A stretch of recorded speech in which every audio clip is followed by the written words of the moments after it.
So today we're going to look at the prompt copy. This is a vital document created for the stage management team and allows a backup of all documents, and the most vital part of it, it allows the running of all of the technical elements for the show, entrance and exits, and scenic movement. So the person responsible for putting this together is the deputy stage manager, the DSM, and they will put this document together. And there's various parts that they will have to put together.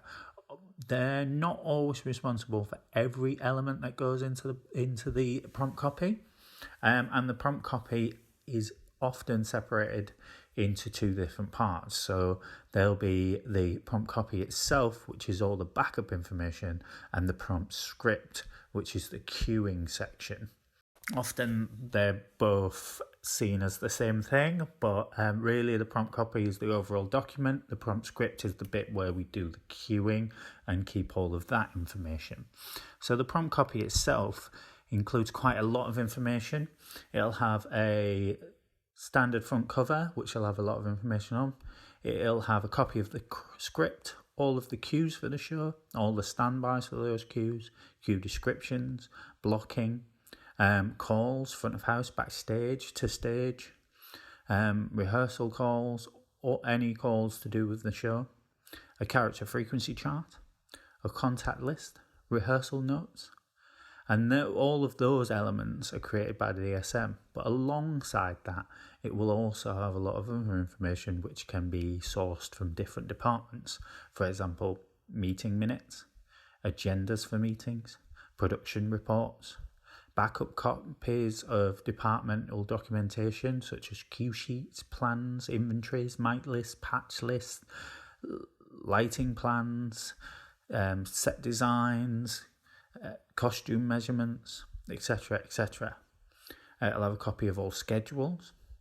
It'll have a copy of all setting lists, props lists, and risk assessments.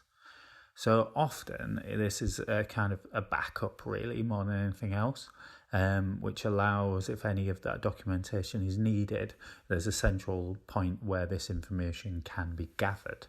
So we're going to look at a few of those elements now. So the front cover is quite an important part of the prompt copy, in that if the prompt copy was to go missing, this would allow it to be returned to the right place. So the general rule for the prompt copy is that during the rehearsal period, it's the responsibility of the DSM to look after the prompt copy. But as soon as the first dress rehearsal starts, then the prompt copy should never leave the venue. So really a lot of this information is in case it goes missing before the show. Once the show's up and running in dress, then it should never leave the space. So it's quite important that the prompt copy is quite a general format so that anyone could use it. Because if the DSM was off ill, the queuing and stuff like that would need to be taken on by someone else. So we have a general format. There are a lot of different variations, but there's a general format that people follow so that anyone in the stage management team could pick up the prompt copy and use it for queuing if they needed to. So the front cover generally will have a title of the show, the date of the run of that show, the director's name, the DSM's name, and the address of the venue where it should be kept, and contact information such as email and telephone number. The next part that you usually find in your prompt copy is the contact list. So the contact list will have all of the contact information for cast and crew. And often it's it's done in a general format. Usually the departmental heads come on the contact list first. So people like the director, choreographer, musical director, the designers, the production manager, and the stage manager are usually up there first on the departmental heads. Then it's usually principals, then ensemble, and then you will have the production and technical team. Often on there, it's arranged in order of ladies first, then gentlemen, and then alphabetical order. Usually by the actual person's name rather than their character's name or their role. So what's important on there is that we've got the person's name, what their duty is, so what their job is, what their character is, a contact number, an email, and nowadays usually a next of kin, just in case. This information is quite important because we have to pass on a lot of information to people.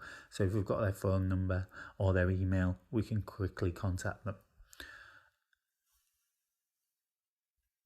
So the next piece of information we might get in there is what we call a character frequency chart. So a character frequency chart is really useful for the stage management team when they're doing rehearsal calls and during the show when they have to try and get people ready to go on stage at the right times. So what a character frequency chart does basically is tell us who's in which scene. So often it has a column of all the characters in the show and then rows of each scene, often broken down into the acts, but we all know many plays are organised in many different ways, but the best way you can organise it. So usually acts and scenes, and then in each of those scenes, we just tick the character that's in that scene. So we have a quick cross-referencing way of seeing who needs to be in which scenes. So if the director says, I want to rehearse Act 3, Scene 2, we know who we need in that rehearsal and we can make sure the correct calls go out. Or if in the performance itself, an ASM has to run and get someone out of the dressing room, they can have a quick look at the character frequency chart and know which people they need to get from the dressing room. So rehearsal notes, quite important that these are kept and are kept up to date. So we've kind of been through these before, but I'll just go back over them again. So rehearsal note is taken by the DSM during rehearsals and allows the passing on of information to all departments, all production departments, about what's come out of rehearsal. So it'll have the standard production information in there, but one important thing to have on there is a notes number. So this allows you to keep them in order because often you'll have quite a lot of these and knowing which one goes before which, sometimes can get a bit complicated. You might have more than one rehearsal in one day, so that you might have multiple rehearsal notes with the same date. And so we try and keep them in number order so they're easy reference. We'll have the date on there and we'll have who they're going out to. So they generally get sent out to the head of department and then they can pass on the information to their team. Then we would have a general note. That general note will just tell us what's happened in this rehearsal. And then we break it down to departments. And under each of those departments, we'll write any notes that have come out of that rehearsal that that department needs to know. For example, lighting would generally always get a note if there's a rehearsal going on. And that note would be, where on stage is the performance taking place? Because we need to make sure that that area is lit. If there is no note for a department in that rehearsal, nothing new's come up that they need to know about, then we generally write down NA, non-applicable. That's so that they don't think we've forgotten them and that they know nothing came out for them in that rehearsal. So rehearsal notes are quite important because they're a good way of passing information and they're also a good way of backing yourself up as the DSM to say that you have passed the required information on to all of the departments. So the next part of the documentation collected in a prompt copy is a copy of all the calls. So there's various calls made in a performance and in a production run. So initially we will start with the rehearsal calls, which is just a list of who needs to be where during rehearsal as far as the cast are concerned and whether any of the production staff are called for those rehearsals. So we don't want to be sending the wrong people to the wrong rehearsals. It's a waste of their time and a waste of everybody's time. So we'll have those. Then we would have, during the actual production itself, we have a whole host of calls. So we have backstage calls, which basically inform the crew and cast of how much time we've got leading up to the show. So usually 1 hour before a show, we call all of the cast and crew in to prepare for the show. And we give the 1 hour call. That lets them know we have an hour before the show. We generally give calls 5 minutes before the actual time. So it'd be 1 hour and 5 really before, just to allow for people to react to it. And the 1 hour call, people will start doing all of their checks and making sure everything is working. Then we'll have a 30-minute call, and everybody should be prepared for the start of the show, and just doing any finishing touches, sweeping the stage, running any stunts or fight scenes, because if there's any of them in the show, they need to be run before every show at half speed, just to check everyone's still doing the right things. And warm-ups and things like that will happen around about the 30-minute call. 15-minute call often is the kind of when the stage closes to everyone and everyone starts getting ready for the show. So we would have a call in there saying, please nobody cross the stage at this point, because then everything should be in place. Usually about the 10-minute call, we have what we call the beginner's call. Sometimes it might be later than that. It's all dependent on when the venue opens the doors. And we call all of the performers for the start of the show to the wings. That's what beginners means. So beginners to the wings. And we get everybody in place. 5 minutes before, we have a kind of beginner's call for the start of the show.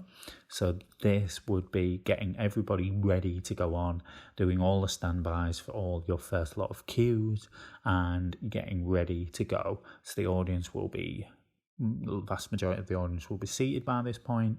Everybody will be ready to go. So we often, with any kind of production calls, repeat them twice.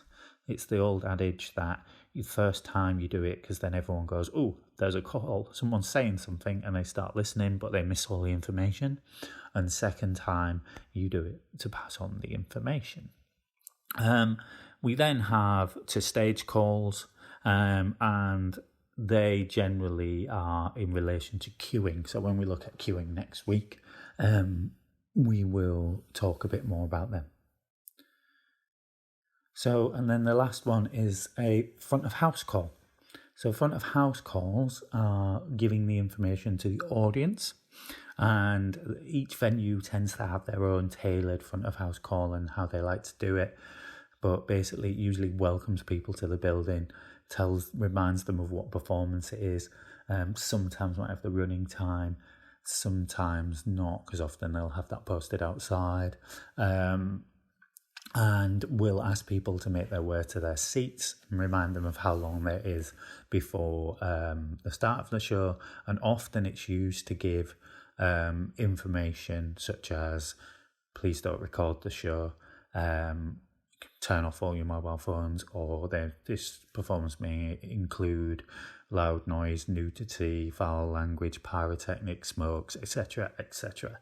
So allowing us an opportunity to warn people about the content of the show that might cause people issues or uncomfort. And therefore, we will usually repeat this twice, so usually about the 10 or 15 minutes to tell people to come in, and then maybe repeat that on the 5 again, and then usually on the 3 and the 2 or even the 1, we just tell people, in essence, could they please make their way to their seats. So that's usually the main types of calls you're going to come across. Then we're going to have what is called the prompt script. So this is the copy of the script, which will have the cues, standbys, cue descriptions, blocking, calls to stage, etc., etc. in there. And we'll look at that in much more detail next week. Other information that you might get in there is things like props table layouts, props construction evidence, notes from meetings, visuals from prop sessions, notes for rehearsals, research taken by the stage management team, examples of the set, colour palettes. You might get costume measurements and various other things, but it's quite a vital document, and it keeps a backup of pretty much everything for the show. And one major element it keeps a backup of is health and safety. So you'll have to have the risk assessments in there. You'll have copies of any fire evacuation, any method statements, anything in there that we need at hand during a production to pass on information. So that's kind of the prompt script and the prompt copy, and what goes into that. It's quite a large document, but not everything has to be created by the DSM. A lot of these things like risk assessments, props lists, props table layouts will all be created by the stage management team, scenic information by the set team, lighting information by the lighting team, and etc. Each department will create their own information and just supply a backup of that information to go into the prompt copy. So yeah, it's quite a vital bit of information, but the major part of it is the prompt script, which we'll go into more detail the next time I have a session with you guys. Thank you.